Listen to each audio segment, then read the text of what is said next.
Okay, what's up guys, no? Meron akong short discussion ngayon. Sana makatulong to sa inyo, especially sa mga nagre-review for CLE. So, yung topic natin, no, short discussion, is regarding ego defense mechanism. Pero hindi lahat yon. Specifically, repression and suppression. So, anong pinagkaiba ng dalawa? Okay, unahin po natin yung repression. Repression defined.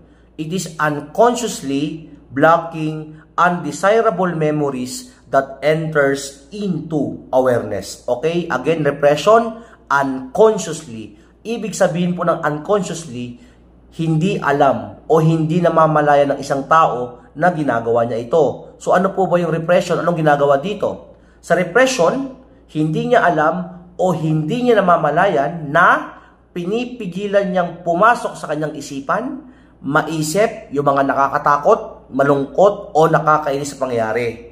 So, yung po yung undesirable memories, mga negative, no? Like, for example, si Pedro, every time na may outing sila, o swimming, liligo siya sa swimming pool, no?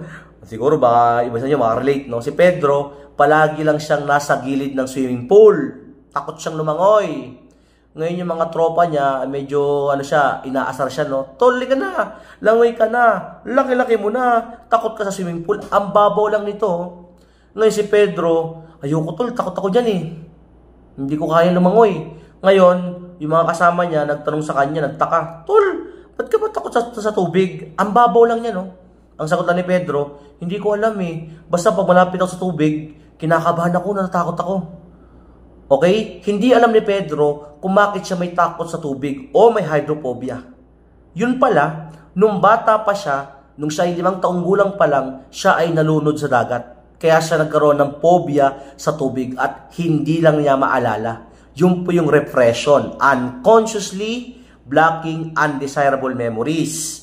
On the other hand, when we say suppression, ito naman po, consciously blocking undesirable memories that enters into awareness. Okay? Yung suppression naman po, dito, alam.